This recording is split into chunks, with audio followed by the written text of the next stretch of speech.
Salutations, bienvenue à vous dans cette nouvelle vidéo. Aujourd'hui je vais vous présenter un tour de magie qui m'a choqué quand je l'ai vu pour la première fois. Il y a un mélange de, on devine la carte qui a été pensée par le spectateur, on arrive à faire en sorte de manipuler psychologiquement notre spectateur pour qu'il s'arrête pile sur la carte qu'il aura pensée. Je vous en dis pas plus, on passe directement à la démonstration.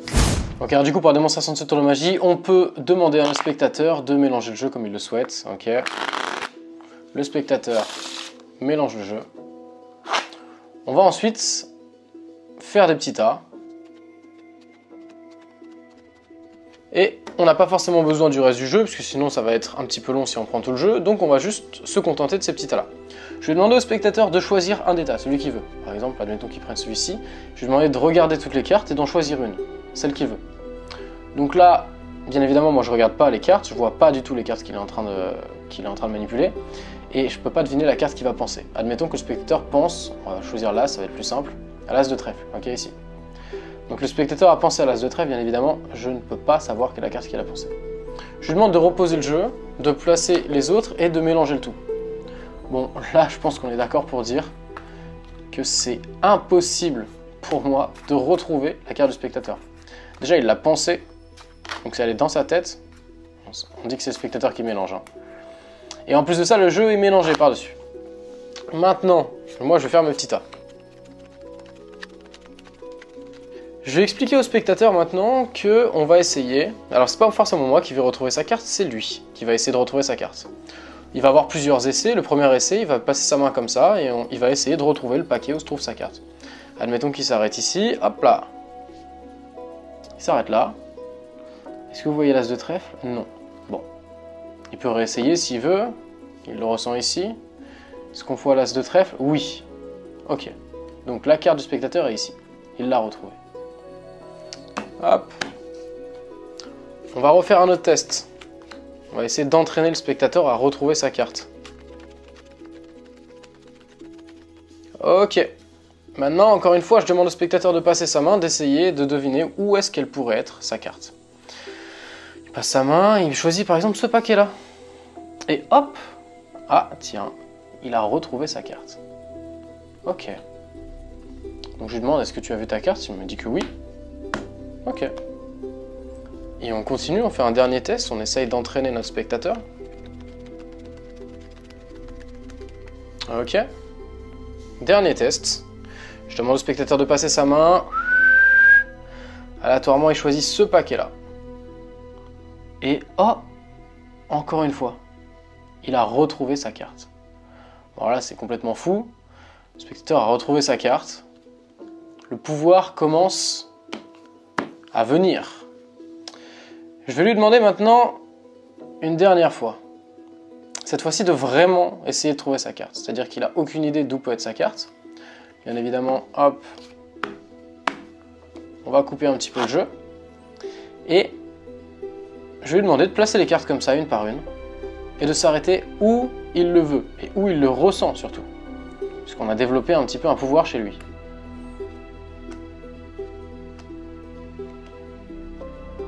Admettons que le spectateur me dit j'ai envie de m'arrêter ici. Je lui dis est-ce que tu es sûr? Tu veux t'arrêter là? Il me dit oui, je veux m'arrêter là. Ok. Je lui dis regarde la carte sur laquelle tu t'es arrêté. Le spectateur retourne la carte. Et c'est bien évidemment l'as de trèfle. La carte qu'il avait pensée. Voilà la puissance de ce tour. On va passer bien évidemment directement aux explications.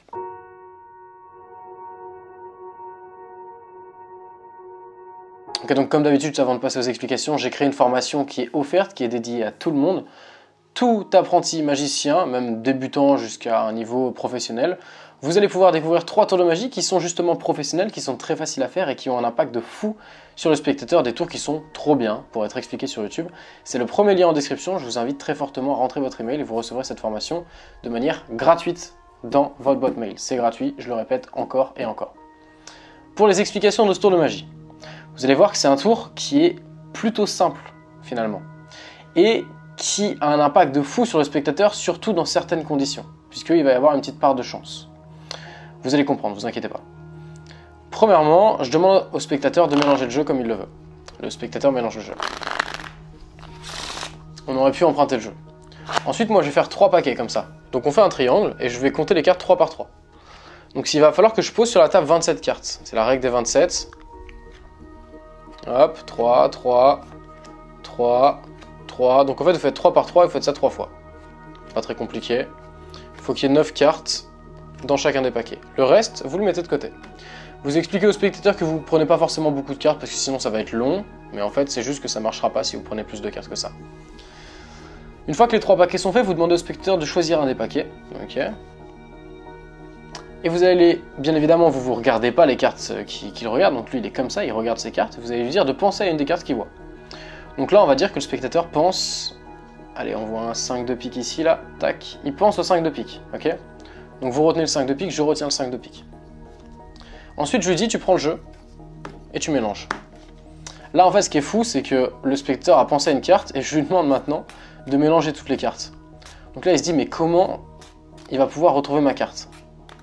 Et je vais pouvoir le dire, ça, justement. Je vais dire, là, tu vois, tu es en train de mélanger, tu as pensé à une carte. Donc déjà, pour moi, comment tu veux que je devine la carte que tu as pu penser? Et en plus de ça, je te demande de mélanger les cartes. Donc j'ai vraiment aucun moyen de retrouver ta carte. Et là, je reprends le jeu et je lui dis, finalement, c'est pas moi qui vais essayer de trouver ta carte, c'est toi qui vas essayer de retrouver ta carte. Et c'est ça l'essence de ce tour. Je fais mes petits tas. À partir de là, c'est que du talent théâtral. C'est-à-dire que là, c'est que du pif. Ok? Vous allez demander à votre spectateur de deviner dans quel paquet pourrait être sa carte. Et là, il va falloir que vous vous adaptiez en fonction des résultats que vous allez avoir. Donc, moi j'ai eu un petit peu de chance dans la démonstration. Les 2 dernières tentatives, c'est des tentatives qui sont bien tombées, mais ça peut arriver que le spectateur ne trouve jamais la carte. Et il va falloir vous adapter en fonction de ça. Donc le spectateur choisit une carte. On se rappelle, on avait choisi le 5 de pique. Ok, il prend ce paquet. Hop là. Bon bah là, coup de bol, il y a le 5 de pique ici. Donc si vous avez directement la carte, ce que vous faites, c'est que vous lui demandez, donc choisissez un paquet, ok. Vous lui dites, est-ce que tu vois ta carte? Il vous dit oui, j'ai vu ma carte, ok. Il faut que le paquet dans lequel se trouve sa carte se retrouve toujours en haut. Donc là, le paquet se retrouve en haut. Maintenant, vous allez dire, bon bah là, c'est peut-être un coup de bol. On va essayer de quand même entraîner ce pouvoir. Peut-être que c'est une intuition. On va retester pour voir. Tu peux te tromper cette fois-ci.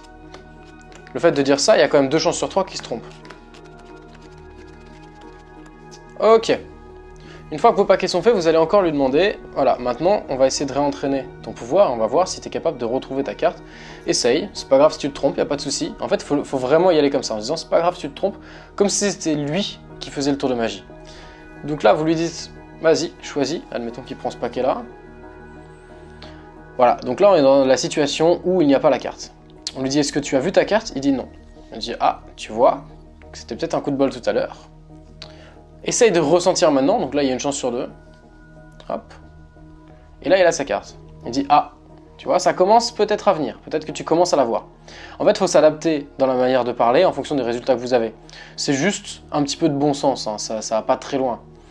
Donc là vous avez 5 de pique. Si par exemple il avait choisi ce paquet-là, et qu'il n'avait pas la carte, vous aurez dit non, je l'ai pas, elle n'est pas ici.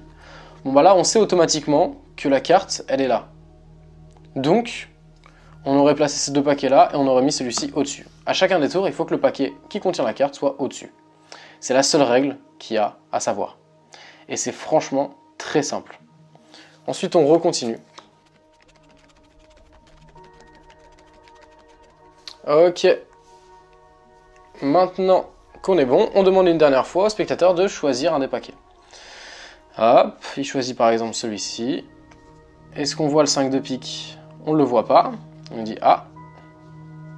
Alors je te donne une autre chance, essaye de le retrouver. Hop. Celui-ci. Il dit, ah, tu vois, encore une fois, tu t'es pas fait confiance la première fois, mais la seconde fois, ça a fonctionné. On va pouvoir s'adapter en fait de cette manière. Et donc celui-ci va passer en haut. Voilà. Et maintenant, automatiquement, quand vous faites ça, peu importe la carte que le spectateur aura pensée, si vous suivez ces étapes-là, et qu'à chaque fois que le spectateur vous dit qu'il a vu, que vous savez dans quel paquet se trouve la carte du spectateur, vous mettez ce paquet-là en haut quand vous faites cette opération, la carte se trouvera toujours en 7ème position. Si je compte, 1, 2, 3, 4, 5, 6, 7, le 5 de pique est en 7ème position, ok? Et ça sera tout le temps comme ça. Peu importe la carte qui aura été pensée par le spectateur. Maintenant, vous allez arriver, vous allez faire des petites fausses coupes, ok? Voilà. Vous pouvez faire semblant de couper le jeu, faites toutes les fausses coupes que vous voulez, il n'y a pas de souci. Et vous allez demander au spectateur de faire défiler les cartes comme ça. Et vous allez le dire, c'est très important de le dire comme ça, tu vas faire défiler les cartes très lentement et je vais te demander de ressentir et de t'arrêter où tu le souhaites. Le spectateur fait défiler les cartes lentement, ok? En fait, ce qui va se passer à ce moment-là, c'est que vous avez de grandes chances, on va dire 80% de chances, que le spectateur s'arrête entre à peu près la 5e et la 8e carte. Et si c'est cette situation-là qui se passe, eh bien vous êtes bien. Donc là, on compte. Nous, on compte en tant que magicien, on compte. 4, 5, 6, 7. Donc là, on a la carte du spectateur. Si le spectateur s'arrête pile sur cette carte-là, vous avez de la chance, et ça peut arriver. S'il le fait vraiment lentement, ça sera le moment en fait où il se dira bon bah je veux pas non plus faire toutes les cartes, tu vois, donc je vais m'arrêter là. Il va pas non plus ne pas trop en tirer, parce que c'est bizarre. Donc vous avez beaucoup de chances qu'il s'arrête entre 6 et 8, ou 6 et 9, ou 5 et 8, 5 et 9. Dans tous ces cas-là, en tout cas, si le spectateur s'arrête à ces moments-là, il y a toujours des solutions. Si le spectateur s'arrête à la 7e, banco, vous avez gagné. Si le spectateur s'arrête à la 8e, ce que vous faites, c'est que vous dites, ok, t'es sûr tu veux t'arrêter là? Et là, vous allez prendre le paquet, vous allez sortir votre baratin en disant, bon, tu vois, t'as été entraîné tout à l'heure, etc. Et là, vous allez faire une levée double. Ok, on va prendre 2 cartes, ce qui me paraît assez logique. Et pendant que vous sortez votre baratin, vous allez dire, tu aurais pu t'arrêter sur n'importe quelle carte. C'est toi qui as décidé, c'est toi qui as fait défiler les cartes. Moi, je connais même pas la carte que tu as pensée. Quelle est la carte que tu as pensée? Le spectateur vous dit la carte, vous la connaissez même pas. Hein. Et là, vous retournez, bim, 5 de pique. Tout simplement parce que vous saviez qu'elle était en 7e position. Maintenant, si le spectateur s'arrête à la 9e, bah là, vous faites tout simplement une levée triple, ok? Donc vous allez tout simplement prendre 3 cartes, 1, 2, 3. Et comme vous allez parler, bah vous allez avoir le temps de faire votre levée triple et de placer.